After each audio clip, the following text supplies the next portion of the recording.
Muito bem, sejam muito bem-vindos. Mais um episódio de Protagonistas de Impacto. E estamos aí no nosso, já nas mais de 30 episódios no ar. E quero agradecer a todos que têm enviado mensagens, que têm trazido também o depoimento do quanto essa mensagem, essas histórias têm chegado para cada um de uma forma diferente, em diferentes lugares do país, do mundo. E agradecer a todos que estão colocando energia para que isso aconteça, desde toda a equipe do ONONO, que é o Centro de Experiências Científicas e Digitais da BASF, equipe da Pares, os parceiros que estão chegando, e a gente está ampliando nos próximos meses, vocês vão ver tanto experiências que a gente está criando para desenvolvimento de liderança, quanto também experiências sob medida que as organizações podem, com protagonistas de impacto em diferentes formatos, dar voz a quem está hoje inovando, a quem está de alguma forma celebrando histórias que foram importantes para construir o presente e o futuro da organização, da cadeia de valor. Então, vamos continuar nessa troca. E quero agradecer também a todos que tiveram até aqui, né, de uma forma voluntária, de forma parceira, participando e compartilhando as suas histórias, enfim, com o mundo inteiro. Então, vamos lá. Eu estou aqui hoje com mais um convidado que já está para estar aqui há mais tempo. Leonardo Letelier, finalmente conseguimos. Ótimo. O Léo conheço há muito tempo de nome e agora há muito tempo também, né, trocando bastante nas redes que a gente compartilha, de lideranças responsáveis, de ecossistema, de construção de alguns projetos direta e indiretamente, né, Léo? E o Léo é um nome importante, né? Ele foi pioneiro dentro dessa área toda de investimento, né, e de impacto, de alguma forma trabalhar um outro olhar para o capital, e a gente vai falar um pouco sobre isso.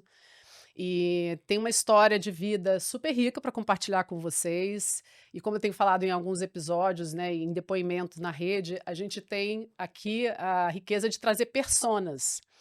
E eu acho que é uma excelente história de vida também de uma persona que soube também, a partir de uma carreira que seria uma carreira tradicional, fazer a transição, né, para viver o que na época era bem audacioso, né, viver de acordo com um novo olhar para aquilo que ele já estava praticando, né, que é o olhar todo para finanças. Então, Léo, seja super bem-vindo.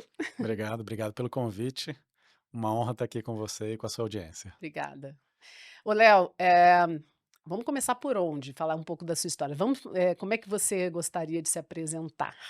Eh, eu acho que assim, dado o contexto, vale a pena trazer um pouco o lado mais tradicional do currículo. Então, eu fiz engenharia de produção na Poli, fui trabalhar na McKinsey, fui fazer MBA em Harvard, voltei, fui trabalhar na McKinsey e aí, quer dizer, voltei para a McKinsey e aí fiz esse pulo que você falou, né, pro mundo de impacto. Eu criei a Cital e Finanças do Bem.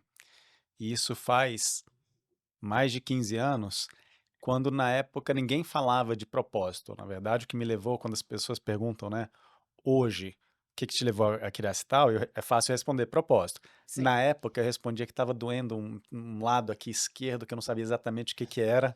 E aí eu fui descobrir o que era, e que era o incômodo com parte da minha vida e a busca por mudar isso em direção a criar coisas de bem público. Então, se tem 15 anos, a gente está falando de 2010. Antes, na Foi verdade, né. antes? Foi de 2006 para 2007, o Tá. CNPJ da Cital é de 2008.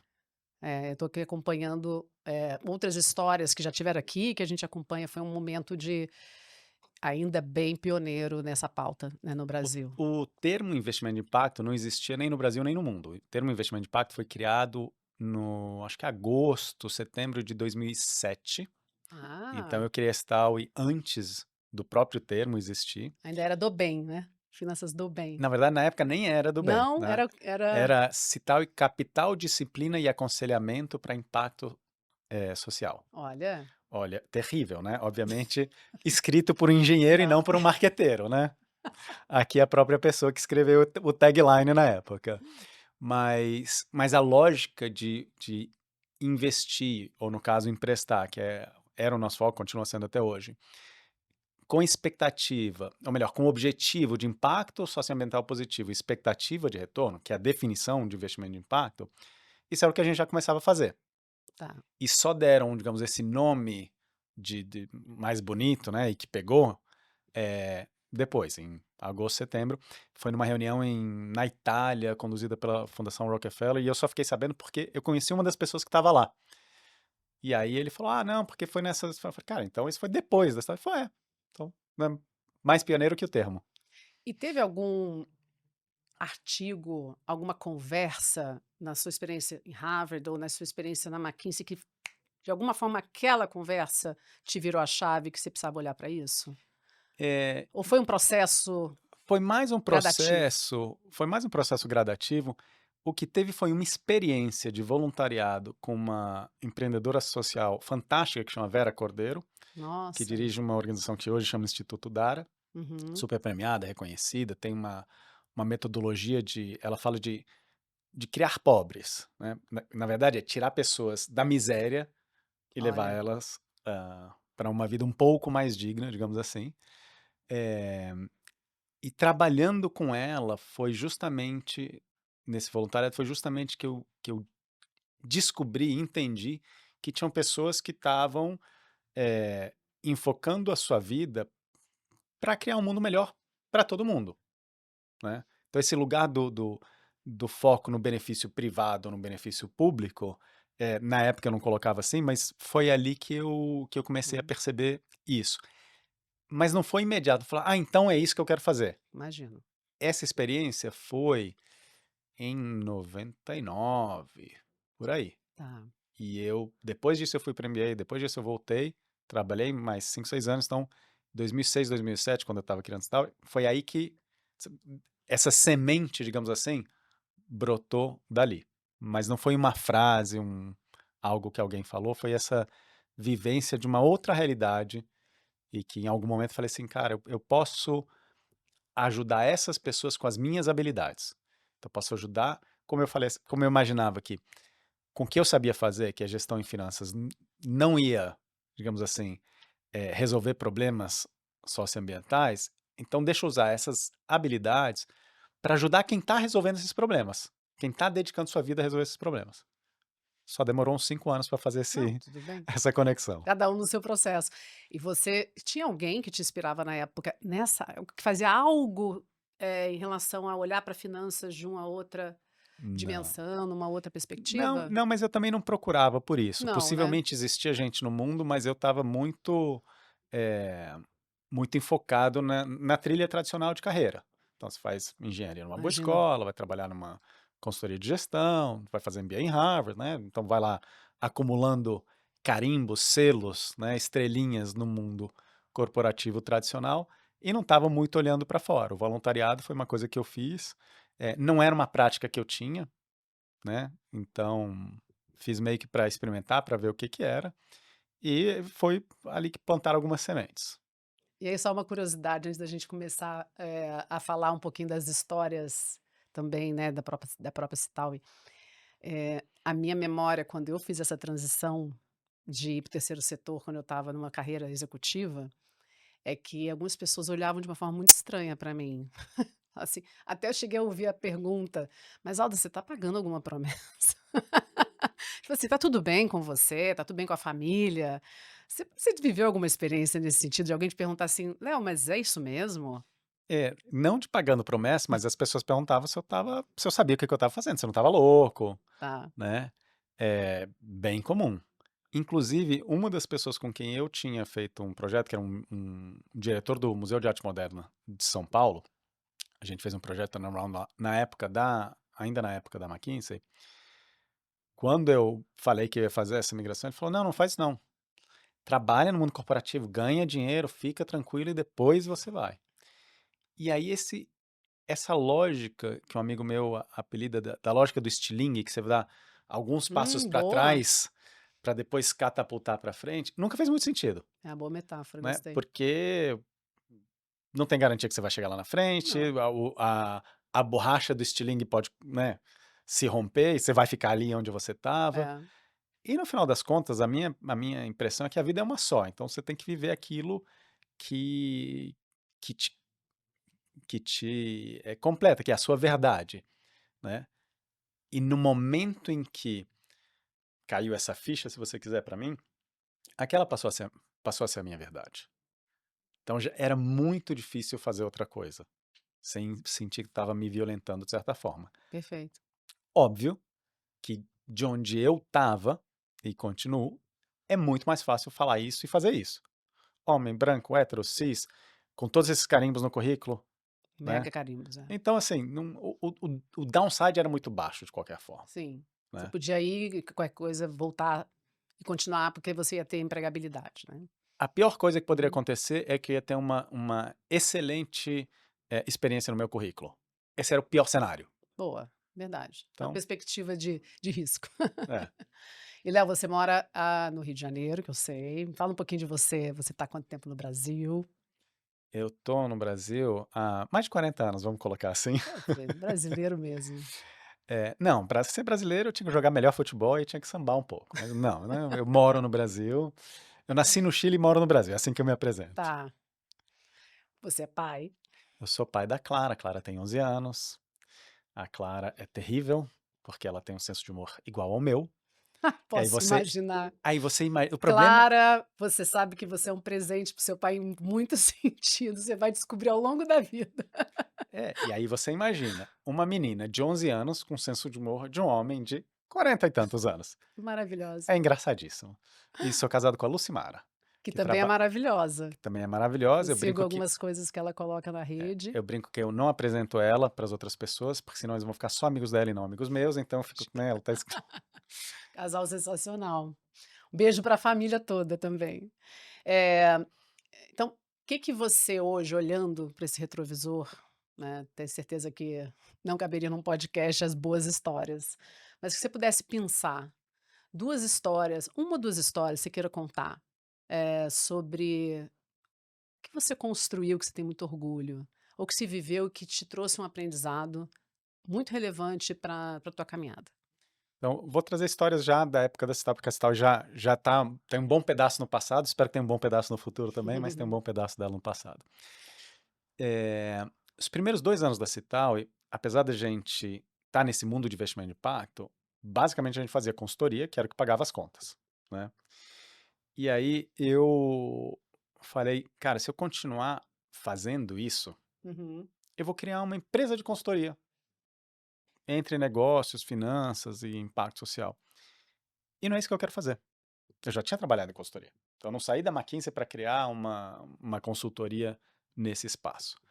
Eu saí para criar uma operação, né, uma organização que financiasse, que ativamente eh, destinasse ou alocasse ou direcionasse recursos financeiros para quem está mudando o mundo, né. Enquanto eu estivesse gastando meu tempo com consultoria, isso não ia acontecer. E aí basicamente eu cortei, tinha um contrato grande de consultoria, alguns outros pequenos, mas eu cortei o grande, que era o que tomava a maior parte do tempo, e aí eu passei 2 anos sem salário, né. Eh, e depois disso ainda não estava virando, a Astal ainda não estava consolidado, o modelo de negócio, a gente ainda não tinha achado, né, a embocadura do que a gente queria fazer, e eu virei para o conselho e falei: "Olha, temos, um problema, 2 hipóteses, mas uma única solução. O problema é que não está funcionando. Qual é a hipótese? A estratégia é boa, a execução é ruim. Qual é a solução para isso? Troca quem faz a execução. Quem faz a execução? Outra hipótese. A estratégia é ruim. A execução pode até ser boa, mas a estratégia é ruim. Qual é a solução? Troca quem faz a estratégia. Quem está fazendo a estratégia? Eu. Eu. Então, galera, acho que temos que pensar em achar um novo líder para essa organização.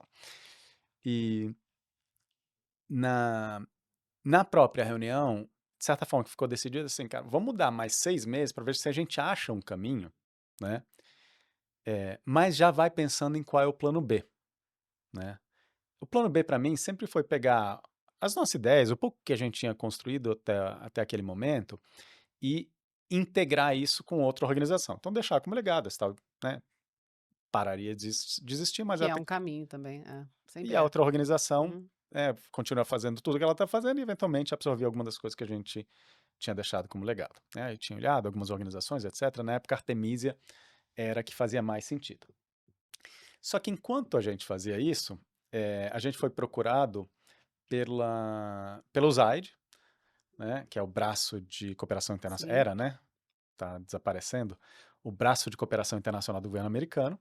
Aliás, a gente pode falar, quando a gente estiver falando de presente, quais são hoje os Podemos desafios falar desse disso. desse nosso ecossistema, né. Esse é um deles. É um deles. Eh, com um desafio de gestão de capital de filantropia.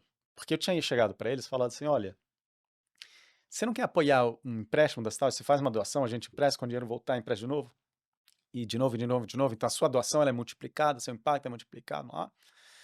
E ele falou assim: "Super interessante, não me interessa para nada. Mas, dado que eu já percebi que você gerencia capital de filantropia de uma forma super profissionalizada, transparente, isso e aquilo, eu tenho um outro problema, um outro desafio que talvez você consiga me ajudar. Eu tenho 20 empresas americanas que querem ter uma atuação de responsabilidade social corporativa conjunta. Só que não dá para você pedir para uma empresa doar para outra, doar para outra, doar para outra. E também é super complexo você pedir para uma ONG, vamos dizer, na Rocinha, que a gente decidiu que vai dar R$ 100.000 para ela fazer 20 processos para pedir cinco Ah, mil não. reais cada um para 20 multinacionais com regras e formulários diferentes. Aí eu falei, isso aí eu consigo resolver. Então, o que eu desenhei na época, é o que hoje a gente chama de fundo filantrópico flexível, que é um pool de capital, pode estar numa conta corrente separada dentro da Cital, dentro do CNPJ da Cital, onde todas essas 20 organizações eh, colocam um recurso e Tá, aquilo vira um orçamento para ser executado para o programa deles, que inclui, por exemplo, essa doação de R$ 100.000 para a ONG da Rocinha, e que ela faz um processo com a Cital, perfeito. né?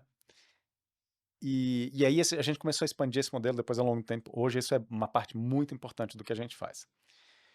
Então, naqueles 6 meses, o que aconteceu foi a gente achar esse caminho. Tá. Então, da gente meio que quase fechar. Eu lembro até uma época, eu falei assim, gente, mas por que que eu tô fazendo isso aqui mesmo, né? Aquelas dúvidas que dão quando as coisas não estão dando certo. Aí eu lembro que eu assisti um vídeo que a gente mesmo gravou de uma moça que era beneficiária de um projeto de uma ONG para quem a gente tinha feito um empréstimo, que ela falava assim, olha, antes eu não saía de casa, porque ela tinha crise de pânico, tudo isso aqui. Hoje eu sou feliz, né? Você não, é por isso que eu tô fazendo, por isso que eu tenho que continuar procurando a saída.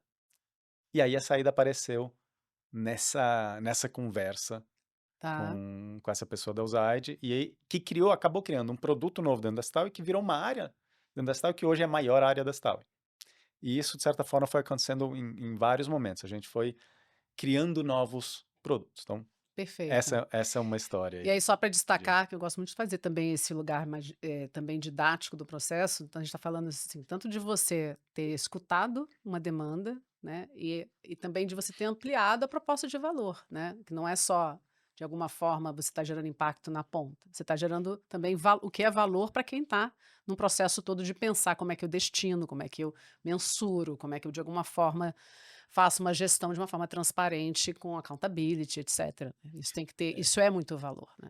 isso tem valor e eu diria mais do que isso. Esse é o valor que ele é recompensado. Quando você Tá, está inovando, que nem, por exemplo, quando a gente lançou o empréstimo, a gente chamava na época empréstimo social sustentado, né? A tá. gente sempre foi muito ruim de nome, cara. Não, Muito mas ruim. dá para entender.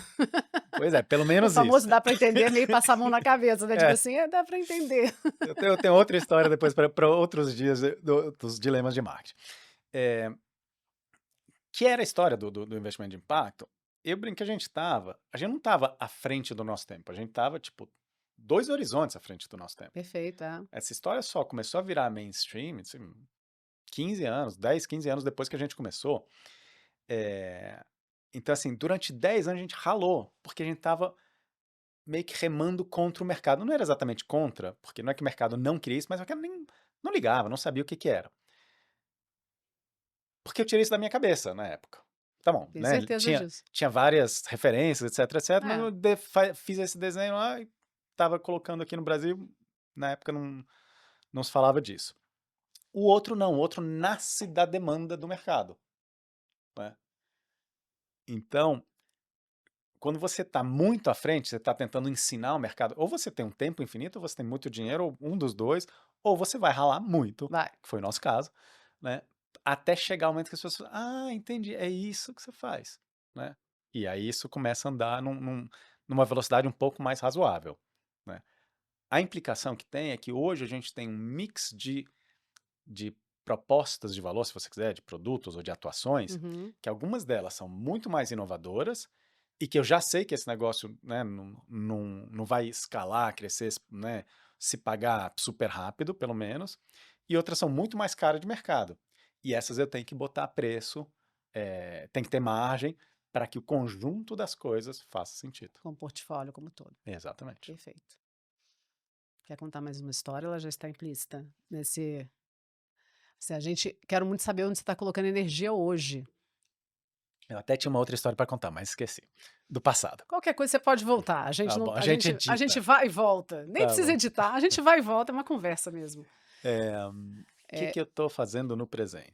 Aí só para também dar uma atualização. Então, Cital hoje está com. Traz os números da Cital para a gente poder aplaudir aqui e todo mundo celebrar que fez parte dessa história. Legal. É muito legal. E esse lugar do todo mundo é importante também, todo mundo É, celebrar. Então, a Staui hoje. Staui é uma organização sem fins lucrativos, tá? tá. Apesar da gente ter todo um discurso, uma narrativa super corporativa e de mercado financeiro, etc., a gente é uma organização sem fins lucrativos, por decisão.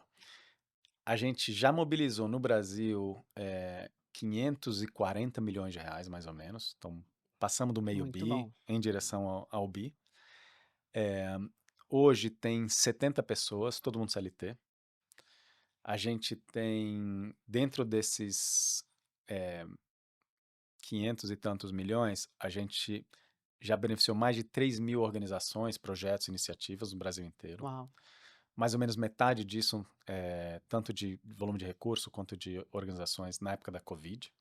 Lembrei, essa era outra história. Depois você volta. A área de investimento de impacto já mobilizou uns 30 milhões, fez acho que 120 transações de impacto. A gente provavelmente é um dos atores com mais transações de investimento de impacto no Brasil, né? E aí a gente define impacto de uma forma muito mais deliberada.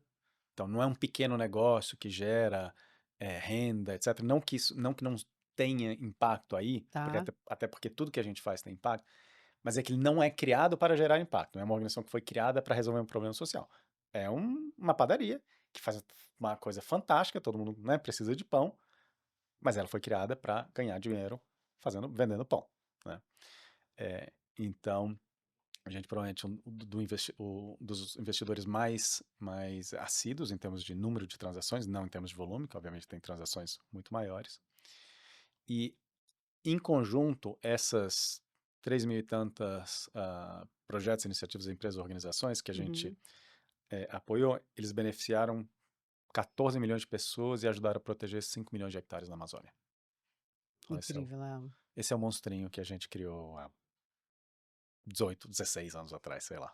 Sentimento de tranquilidade é uma parte, né, você olhar e falar assim: "Já deixei um bom legado", mas também deve dar quanto mais, né, a gente faz, fala assim: "Pô, quero fazer mais", né, deve dar uma inquietude também de olhar para isso e falar assim: "Se eu já fiz isso, né, É, quero fazer mais". tem várias coisas ali. A primeira é que a minha meta original era mobilizar 100 milhões de reais, né? Então, assim, né, dobramos, triplicamos, quintuplicamos a meta e estamos aí. Muito A bom. outra é que eu descobri, apesar de ter uma carreira toda de executivo, até então, eu descobri que eu tenho uma lógica muito mais empreendedora do que Nitidamente. executiva, porque eu gosto de tomar risco, não tem problema nenhum, tomo decisão com informação muito limitada, não passo mal com isso, então não me estressa nesse sentido, né? Tá.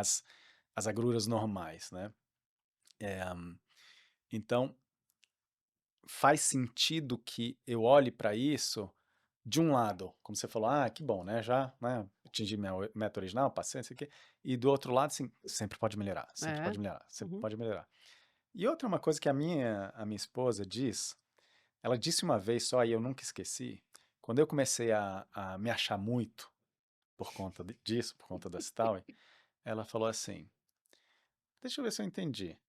Você fez Poli, tem MBA em Harvard, trabalhou na McKinsey, na Ashoka, um dos projetos que a gente fez foi para a Ashoka durante um tempo, fui diretor lá.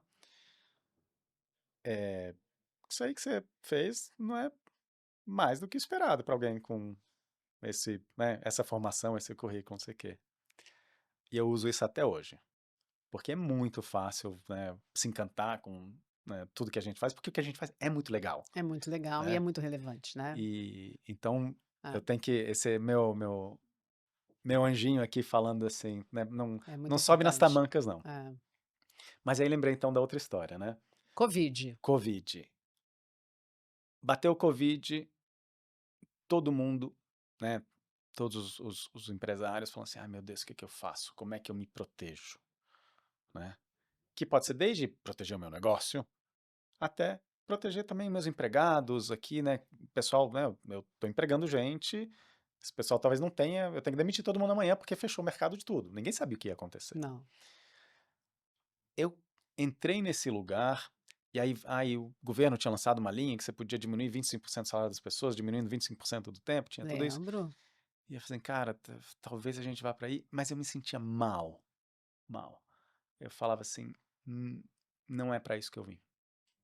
Eu não vim aqui para agir a partir de medo, a partir de como é que do, do que para mim era pequeno, como é que eu cuido do meu. E claro que é importante cada um cuidar do seu também, então não estou Uhum. desvalorizando isso, mas para mim não bastava. E aí, conforme a pandemia foi, né, aumentando, e foi aumentando a preocupação da sociedade com como é que a gente resolve isso, foi aumentando também o nível de filantropia, a preocupação das pessoas em aparecer na página certa do jornal. Que eu Uhum. digo, né? Filantropia às vezes tem isso. É. Então a empresa quer fazer uma doação, mas ela quer a foto lá com, né, a usina de oxigênio que ela doa. Ela não quer a foto no É. foram desviados não sei quantos milhões, né, na página errada do jornal. Sim. Então muita gente começou a procurar a Cital como aquele lugar. Porque lembra, a pandemia foi em 2020. Foi março de Então 2020. a Cital já tinha quase 15 anos naquela época, né? Então, CNPJ 2008, então tinha 12 anos naquela época. E a gente sempre veio com esse lugar de muito profissionalismo, muito compliance, esse lugar um pouco mais corporativo, um pouco mais duro, se você quiser. É, então, quando eles procuravam alguém assim, quem que gerencia a filantropia de uma forma segura, que eu posso botar milhões lá da noite para o dia, eu sei que vai ser bem gerido, se tal, se tal, se tal, se tal. Todo mundo falava. A gente criou 14 fundos filantrópicos Uau! na época da Covid, o maior deles com o BNDES, que chegou a ter 140 milhões de reais.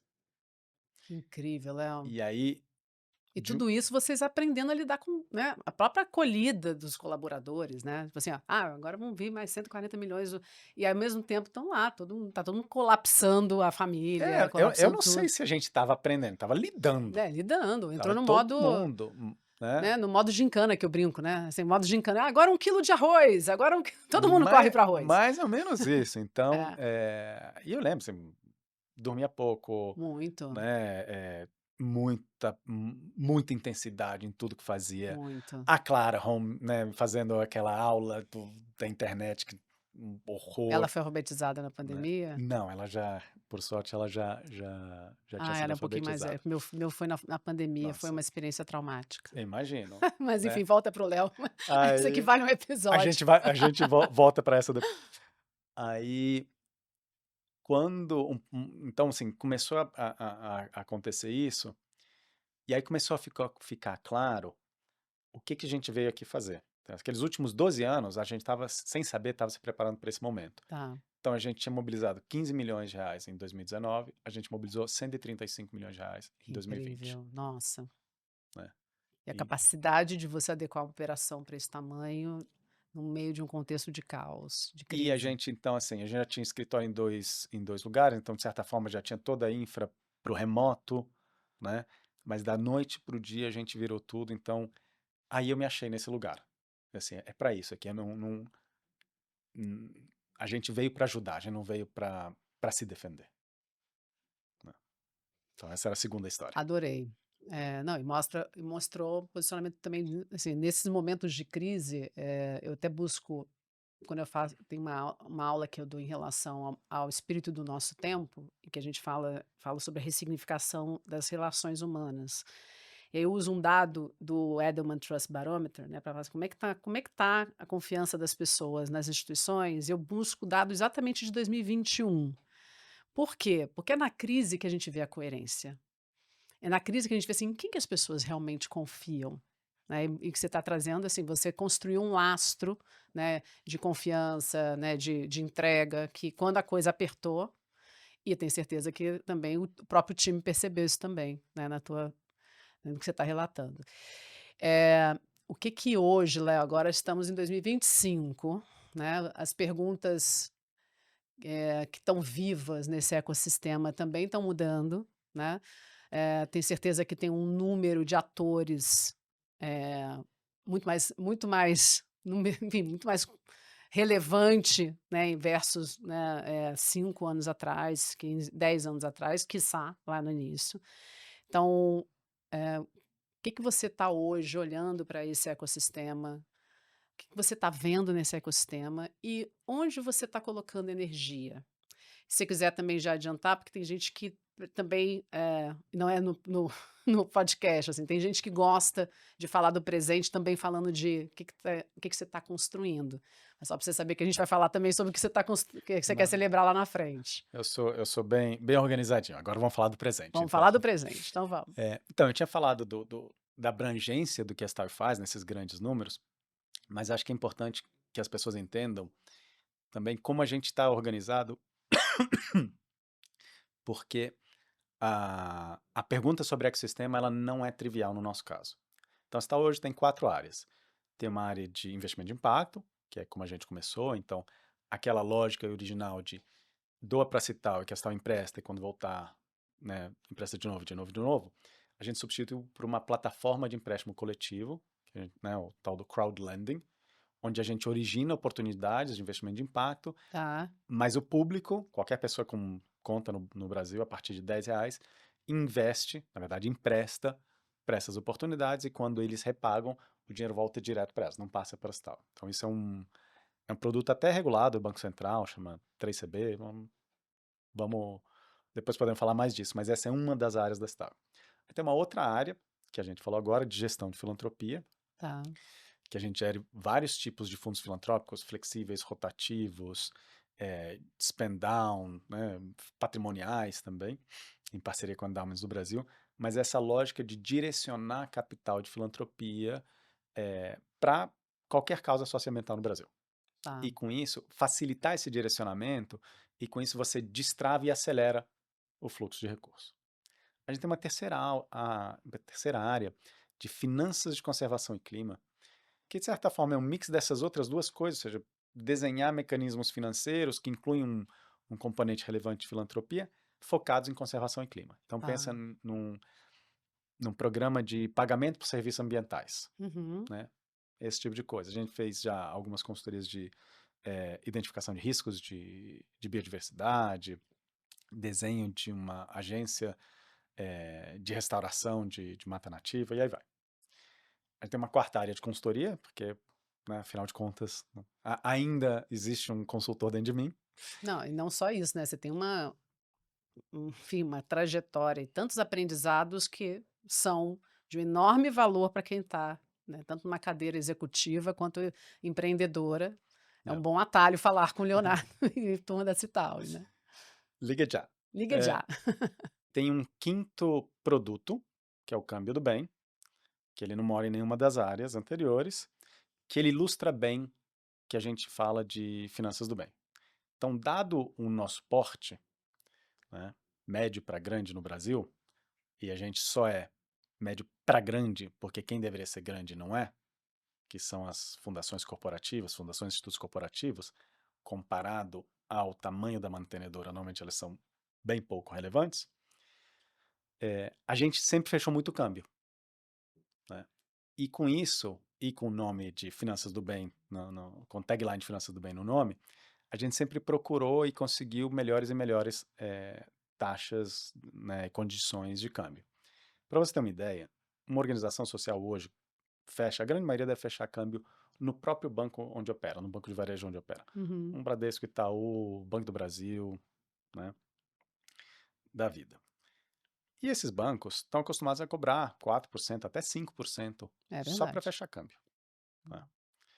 É, só que, digamos assim, é meio muito, é meio muito exagerado isso, né? Tanto é que corretoras cobram entre 1,5 e 2,5, Tá. né, para esse público, mas aí as organizações talvez não são tão sofisticadas e e tem alguns players online que cobra aí por volta de 1%, entre 1 e pouco por cento, né? O nosso parceiro, né, o banco com quem a gente faz câmbio, a gente paga 0,7%, que para o setor social é fantástico, para o mundo das empresas é ok. Talvez Uhum. certamente uma empresa grande consegue melhor, talvez uma empresa média, pequena, não consiga taxas tão boas. Sem, sem valor mínimo, sem obrigação de volume global, anual, nada disso, né? E a gente convenceu ele a oferecer para outras organizações do terceiro setor Tá. as mesmas taxas que ele oferece para a gente. Então, basicamente, a gente está alavancando o nosso volume de câmbio em prol do setor como um todo, né? Muito bom. Então, isso que é, assim, não é nenhum rocket science, como dizem por aí, é uma super inovação para o setor social Muito bom. e que gera uma mega economia. No Brasil tem mais ou menos 700, 800 milhões de reais de doação, desculpa, de dólares, de doação por ano.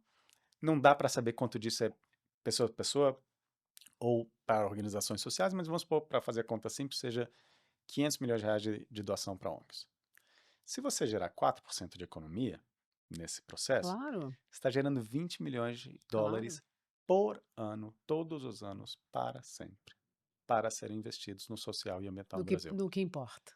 Exatamente. Perfeito. Então, ainda que a gente ganhe uma pequena comissão sobre isso, que hoje, né, dado o volume, ainda não paga a operação do próprio produto, Tá. essa não é a razão da gente fazer. A razão da gente fazer é gerar muito mais benefício público do que benefício privado ou do que a gente captura, né? Então, o câmbio do bem, acho que ele ilustra a forma da gente olhar os fluxos financeiros. Ainda que ele ainda seja pequeno, né, vai crescer, mas ele ajuda isso. E tem todas as outras coisas que a gente tá fazendo hoje em dia, elas são derivações um pouco do que a gente estava falando antes. Então, a gente tem a plataforma de empréstimo coletivo. As estruturas estão ali, né, você só foi fazendo os diferentes ajustes para que você pudesse adequar a demandas que mudam também da sociedade. Isso, ou extensão de produto. Extensões, tá, Então, pensa que a plataforma de empréstimo coletivo é para empresas num certo nível de maturidade. perfeito. Aí, para aquelas que estão antes disso, a gente criou a trilha, né? A gente não usa muito a palavra aceleração, porque é meio um one size fits all, que eu acho que acaba não servindo para muita gente, né? Mas a gente criou uma trilha que ajuda as organizações a ficarem mais prontas para o próximo passo, que dentro do nosso segmento seria a plataforma de empréstimo coletivo, Tá. né? Desenhando cada vez mais instrumentos e participando de discussões ligadas a meio ambiente e clima, até por conta da COP. Não só, né, mas Deixa eu também por conta da pegar esse COP. ponto que você trouxe, Léo, então você faz um olhar, tanto para a capacitação de quem vai receber o recurso, e você também tem um lugar também de estar o tempo, falando sobre finanças para quem vai doar também. Ou existe também hoje existe alguma capacitação que vocês façam? Como é que está isso? Já Então, estou olhando aqui para um lugar para a gente trabalhar então junto. esse já é o futuro. Antes de chegar aí, porque eu achei que esse é um lugar importante, o que eu estava contando toda essa história Tá, complicada para ilustrar que quando você me pergunta o que está acontecendo no ecossistema, exato. a Citaui não está em um ecossistema. A Citaui está em pelo menos 3 ecossistemas diferentes. Perfeito. No É, ecossistema de filantropia, no ecossistema de investimento de impacto e no ecossistema de finanças para clima. Em todos eles, o de filantropia tem menos dispersão nesse sentido. Mas em todos eles a gente está mais do lado do impacto, do subsidiado, do impact first, né, das coisas da ponta, do que do lado do mercado. Porque dentro do mundo de Tá. investimento de impacto existe 50 tons de cinza ali, né? Há coisas que são super, super impacto e bem pouquinho retorno, até as coisas que têm um verniz de impacto, é o tal do greenwashing, mas na verdade, a pessoa está querendo retorno, né? Tá. A gente está sempre do lado de cá. No mundo das finanças de Perfeito. clima, também. A gente está Tá. olhando quais são as coisas que vão fazer a diferença na conservação, na biodiversidade. E a equação econômica por trás disso é para suportar isso. É o como, né? Não é o objetivo. Não é o porquê. O porquê tá aqui. Exatamente. Então a Perfeito. gente está sempre nesse lugar do impact first. Tá. Isso para a gente é super importante. Ainda assim, são ecossistemas diferentes. O Sim, pessoal que se reúne aqui não é o mesmo pessoal que se reúne aqui. Não é... Então, assim, a gente tá em transita, né? todos, transita, é, e né, tem pessoas liderando cada área na Cital e que estão aí se empoderando cada vez mais, e eu vou ficar um pouco mais borboleteando, mas não dá para responder como está o ecossistema. O que eu posso dizer com certeza, que é comum para todos eles, é muito mais concorrido. Mas a concorrência é diferente aqui, é diferente aqui, é diferente lá. O que está acontecendo em filantropia? Muito menos recurso. Tá. Novo governo americano, nova configuração global também, não é só isso, né, não é só Estados Unidos, mas Europa também. Muito menos recurso, muito menos cooperação internacional, exceto para clima. No, Exceto para clima. exceto para clima. Mundo do investimento de impacto. Muito mais gente, muito mais propostas.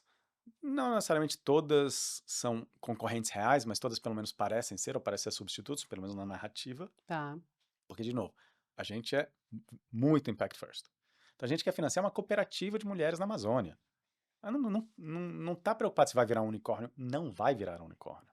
Não, Ponto. Não tem ponto. essa expectativa, É, ponto. então, E Léo, e só para pegar essa área que vocês estão, né, de trazer dos diferentes tamanhos de bolso, né? Quando você falou que está crescendo ali, também está crescendo de quem pode investir pouquinho, né? Então, acho que é importante falar isso, porque enfim, o que vai na internet pode chegar a todos os públicos. Então, pessoas de qualquer valor de bolso, né? Não precisa ser, eu sou de uma família, né, que tem, enfim, um bom patrimônio e com isso eu posso fazer filantropia. Não.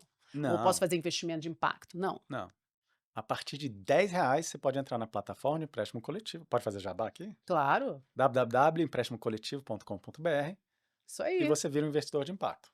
Então, R$ 10, todo mundo está vendo esse aqui tem. Tá, Tá? perfeito. Então, e a plataforma de empréstimo coletivo ela foi criada para isso. Porque é muito mais fácil Importante falar, por pegar. isso que eu fiz um double click aqui É, para a gente falar sobre isso, porque ainda tem muita gente que, inclusive, atua no ecossistema de impacto e não vê isso como uma possibilidade de investimento. com certeza, Perfeito. com certeza. Então, acho que você já deu uma boa visão, né, de como é que está hoje. Você tinha falado da questão da USAID, né? Como é que está hoje, num momento crítico. Eu vi numa comunicação de vocês estavam também, né, trazendo um pouco de luz a essa pauta. Como é que está esse assunto? Como é que estão, e quais são, eventualmente, outras questões que estão vivas hoje, no ecossistema de impacto são importantes? Para a gente colocar 3 pontos, assim, o que está vivo hoje em termos de transição e crise? Então vamos lá. No mundo mais da filantropia, da cooperação internacional, acho que esse é o lugar são os desdobramentos do fechamento da USAID. Tá, Tá?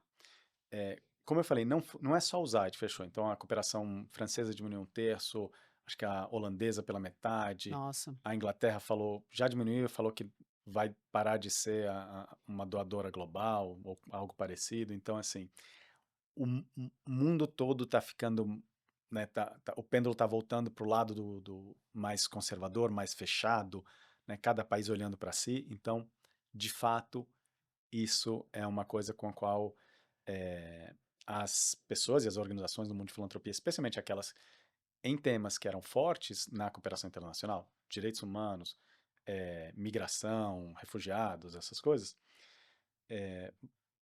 vai sofrer, vamos ter que achar novas soluções para isso. Porque o shake-up do financiamento foi tão grande que não é só, mais um pouquinho para cá, mais um tá, pouquinho para lá. Provavelmente vai ter um monte de organizações que já fecharam e outro tanto que vai fechar. tá. Tá? Então, Uhum. essa é uma coisa que está acontecendo aqui. uma coisa que está acontecendo no mundo do investimento, de impacto, e talvez um pouco do finanças de clima junto, é essa história do se eu consigo, quanto sentido faz eu procurar um retorno contínuo, recorrente, infinito, num mundo que está basicamente indo para o buraco, É, né? Quão compatíveis são essas coisas? Então, a ideia de que a gente vai, né, continuar crescendo sim. infinitamente e a partir de uma base que é finita é bem debatível, né? E outra, uma coisa, eu diria que é mais global, que não tem a ver exatamente com nenhum mercado específico, mas atinge a tudo, é fake news, desinformação e como isso é potencializado por AI, né? Ah, E sim. aí, zero resposta sobre isso. Assim, não, as coisas que a gente está vendo que ganham, digamos, tração do ponto de vista de informação, o fato de alguém acreditar naquilo já é absurdo. E aí você fala, não, não é só uma pessoa que acredita, tem 300 milhões, né, de pessoas ao redor do mundo que acreditam numa coisa que alguém inventou ontem, né, de notícia falsa. E isso, obviamente, isso é ruim para a democracia, É, né, e para infelizmente direitos humanos. a gente tá vendo a construção, ou pelo menos a recorrência desse modelo mental, né, dos ciclos curtos ou de acreditar em influenciadores ou vozes que estão trazendo questões até de curto prazo e você embarca naquilo, né. Existe um modelo mental, que eu percebo na nova geração de aderir a questões, né, de fácil acesso, né, de um touchscreen, eu falo geração touchscreen, né, quero, posso, quero, toco, tenho, né. É, Eu quero, toco, tenho, a vida não é quantas vezes a gente precisou quero, toco, quero, toco, quero, toco, para chegar e tenho depois de tanto tempo, né. e às vezes o tenho não é o que você quer, Não, by the way, a né? maior parte não. É, e não deveria ser. É, Então, por exemplo, para minha filha, isso dá um exemplo bobo, né? Tava na praia, ela pediu um sorvete, eu falei, não. Aí minha mãe que tava dando, ela falou, mas você não pode dar um sorvete? Eu falei, posso. Por que você não dá, então? Porque eu quero que ela não tenha. Quero que ela saiba que não tem. e Que fazer as tem limite, escolhas. que tem escolha. Então, assim, e não é que assim, ah, não, é depois, né? O famoso, na volta a gente compra. Não, é assim, não, não tem, não tem. Pra saber que às vezes não tem, né? Então, assim, desde coisas bobas, assim, até coisas muito É. mais importantes, tipo, ah, temos democracia, né? Eu tenho buscado também, isso me fez lembrar uma escolha que eu tenho feito, assim, não é falar que eu não tenho dinheiro para comprar, ou que não, isso não está no meu orçamento, isso não é minha prioridade. Aí o Caio, meu filho, falou assim: "Mas como assim? Mãe, mas não pode", não, isso não tá, o álbum de figurinha novo não tá no meu orçamento, ponto. É, É melhor do que dizer assim: "Não tenho dinheiro agora". Eu tenho, mas eu escolhi não comprar. meu ponto não era assim, nem se ela perguntasse, tenho. Mas Tenho, então, porque eu quero que você não tenha. Quero que você não tenha o que você quer. Quero que você entenda o que é não ter. não ter. Olha só, vou refletir sobre isso também. É.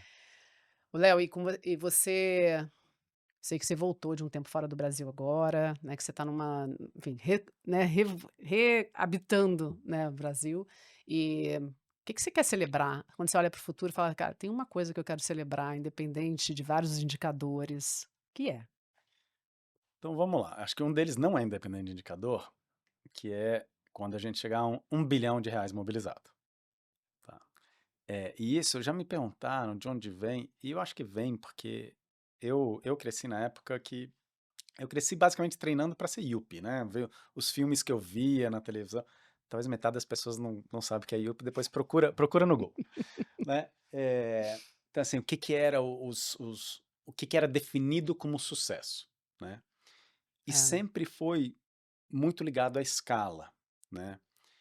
Então, assim, eram coisas grandes. Isso ficou para mim. Então, assim, racionalmente, eu uhum. entendo o small is beautiful. Acho super legal. Emocionalmente, eu quero chegar em um bilhão de reais mobilizados para impacto socioambiental positivo no Brasil. Então, essa é uma coisa. Curioso, né, a métrica principal é 1 bilhão. Eu tenho, não, só uma curiosidade, assim, na verdade um comentário.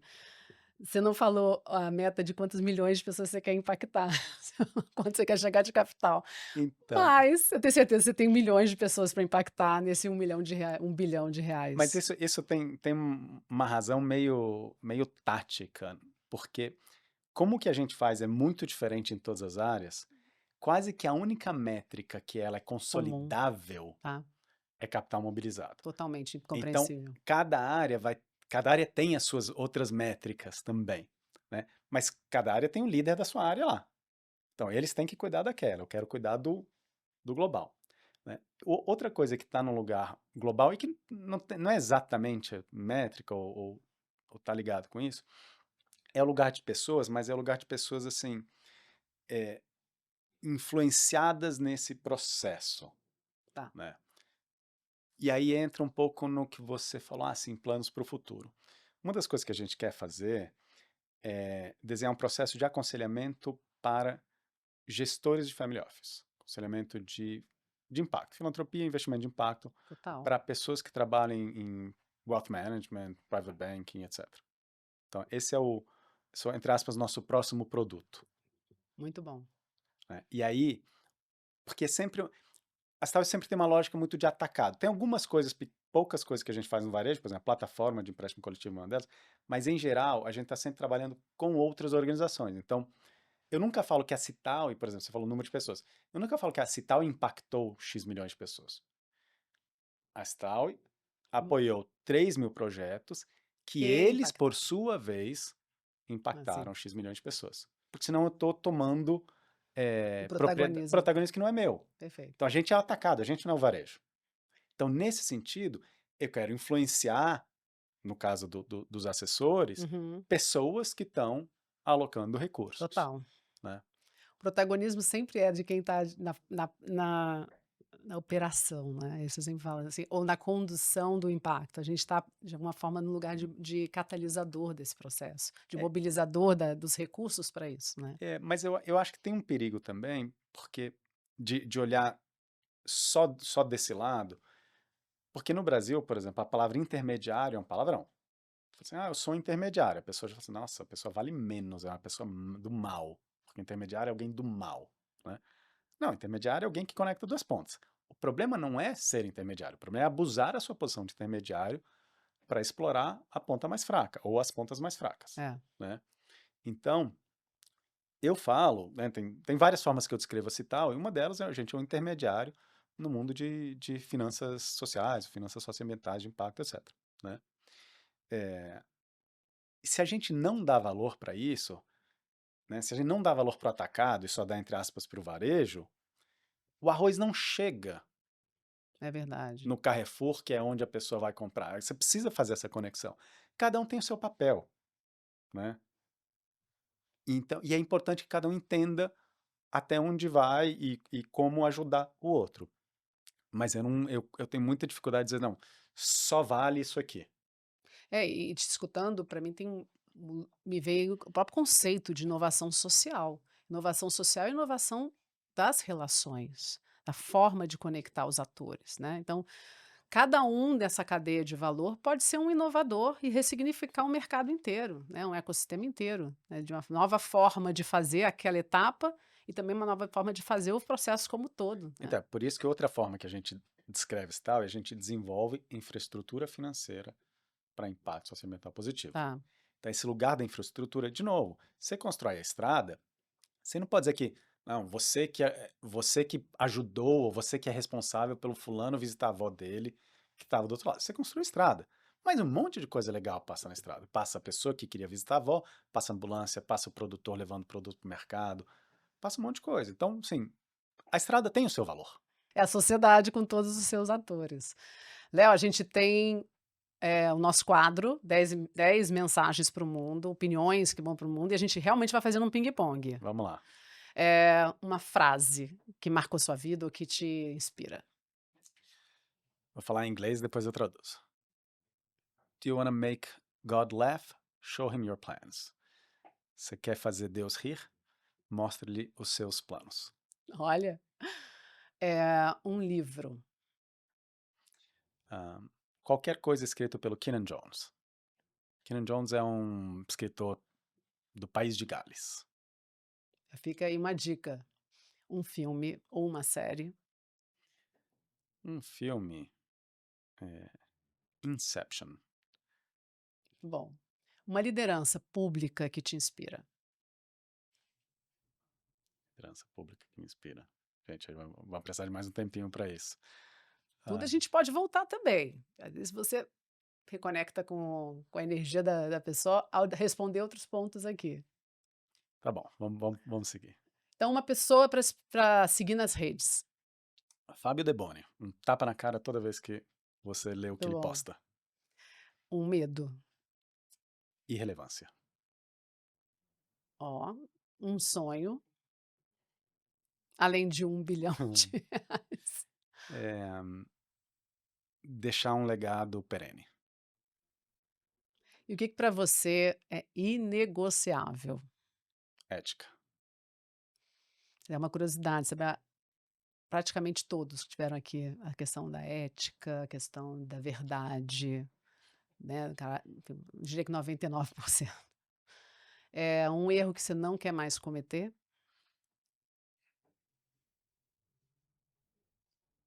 Dá como certo coisas que eu podia ter perguntado na Tá. relação com outras pessoas. O que você quer deixar Um mundo melhor. para essa próxima geração que tem uma, né, uma representante dentro de casa? E Léo, para o nosso encerramento, assim, eu gosto sempre de trazer para a consciência também, né, que de alguma forma você está conversando com pessoas que estão ouvindo esse videocast, porque querem entender como é que pode ter um papel social mais relevante a partir de onde estiver, ou que de alguma forma quer ampliar o que é ser uma liderança no mundo de hoje. Então é um espaço, inclusive você pode novamente olhar para a câmera, mas é um espaço para você deixar uma mensagem, pensando nessas pessoas. Antes disso, eu posso responder a pergunta da liderança pública. Claro, ainda bem que o Léo é co-facilitador aqui comigo. Daqui a pouco vai fazer as perguntas para mim. Pode e deve. Tux, do Peripheral Connection. Muito bom. Bom, TV, gente, é tão bom porque assim, o próprio convidado me ajuda a não ter que depois falar, gente, deixei de falar isso, Ah, para algo a gente tá aqui. não é? É. E não, Léo, assim, para mim é um grande privilégio te escutar pessoalmente e sei que isso é um grande também é um material que vai ficar para você, né? Vai ficar para todos que te admiram, né, de forma próxima ou indireta, e para essas pessoas que não te conhecem e que de alguma forma estão aqui querendo fazer essa escuta. Então, a Mensagem câmera final. é sua. Bom, até pelo nome da organização que eu lidero, que chama Finanças do Bem, eu vou falar sobre dinheiro. Dinheiro é um dos temas mais tabus que tem. É Mais tabu do que verdade. sexo, pra você ter uma ideia. E eu acho que esse é um problema em várias dimensões. Então, acho que a gente precisa ter uma melhor educação financeira de forma geral, mas acho que a gente precisa ver o dinheiro com outros olhos, né? O dinheiro, ele, uma vez que você já pagou suas contas, pagou o aluguel, etc., na prática, o que ele está fazendo é servindo para, ou ele está sendo utilizado, quer você queira, quer não, para construir um mundo, com cada uma das suas escolhas, com as suas escolhas de consumo, com as suas escolhas de É, doação e com as suas escolhas de investimento. Então, eu diria, né, para quem está nos assistindo, para pensar em todas essas escolhas. Em termos de consumo, eu preciso mesmo consumir isso? É desse produtor que eu quero? É nesse preço? É esse produto com essas características, por exemplo, de impacto social, de impacto ambiental? Em termos de doação, é só isso que eu posso doar mesmo? É essa forma que eu quero doar? Normalmente a gente doa com muito mais controle do que confiança, então como é que a gente muda isso? E no lugar de investimento, é nessa empresa que eu quero investir? Fundo não é um investimento. Fundo é um veículo de investimento. O que está sendo investido é a empresa que está lá na ponta, né, de quem o fundo está comprando cotas ou fazendo crédito para. Então, assim, são essas as empresas que eu quero patrocinar com meu recurso de investimento, né? E para cada uma dessas perguntas tem um trabalho. ótimo. Então, dá trabalho fazer as coisas certas, dá trabalho ser coerente. Você procurar com seu investimento que ele seja o mais coerente possível, nunca vai ser perfeito, mas o mais coerente possível com aquilo que você acredita, com o mundo que você quer construir, com o seu consumo e com a sua doação. Mas esse é o trabalho da vida.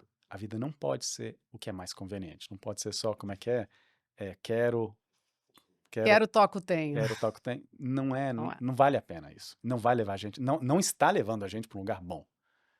Então, vamos sofrer um pouquinho mais, né, vamos ter vamos nos dar um pouco mais de tempo e paciência para suportar a inconveniência de tomar decisões melhores em relação ao dinheiro. Porque no mundo capitalista, a palavra capital está no meio É. dessa palavra, o capital é super poderoso. Então, nesse mundo capitalista, essa arma tem muito poder, vamos usar ela bem, mesmo que dê mais trabalho. Muito bom. As pessoas te encontram como, Léo? LinkedIn, Tá. não uso o Instagram, não adianta me procurar lá. E-mail, contatos da Citaui, Muito bom. super fácil. Não, vale super a pena depois se cadastrarem lá na Stal também, tem newsletter, né, a forma também de conhecer um pouco mais.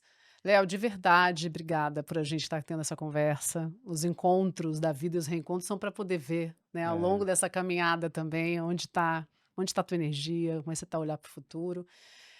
Quando eu vejo pessoas que foram pioneiras, acho que tem um papel social muito relevante, né, de não só encorajar as pessoas, porque você esteve num lugar de risco grande, mas também de estar nessa troca desses novos protagonistas que estão emergindo agora, de coisas que a gente nem sabe, né, que vão existir, que a gente vai celebrar daqui a pouco. Então, muita saúde para você poder obrigado. fazer essa caminhada. Sigamos aqui também compartilhando no próprio Protagonistas de Impacto em outros momentos, a gente vai poder ter essa oportunidade. E também parabéns também a toda a equipe da Stal por estar nessa construção. Parabéns mesmo pela tua trajetória até aqui. Obrigada. Obrigado pelo convite, obrigado em nome de todo mundo da Citaui, como eu falei, esse lugar do coletivo ele é importante. Lá no começo eu achava que eu e a minha ideia íamos mudar o mundo e rapidamente eu descobri que eu e minha ideia sozinho não fazemos nada. Não, Mas com a quantidade de pessoas que estão nos ajudando, seja de dentro da Citaui, seja de fora, eu acho que a gente tem mais chance. total. E os parabéns são também para olhar para quem empreende no Brasil, e eu me incluo nessa categoria. Assim, cara, você ter aí ultrapassar os primeiros 5 anos, ultrapassar os 10, os 15, é motivo de muito orgulho, de muita celebração, porque já foram várias ondas, né, e que vocês consigam passar aí pelos próximos cada vez com mais escala, com mais verdade, com muita relevância também, tá. Maravilha. Obrigado. E, gente, obrigada também por estarem aqui, né, nessa escuta. Não deixem, aprendi que no digital é importante o compartilhar, né, enfim, curtir o canal também, para vocês terem os novos episódios. E sigam mandando para a gente também, porque cada episódio aqui ele é fruto de também muitos retornos que vocês têm dado para a gente. Super obrigada.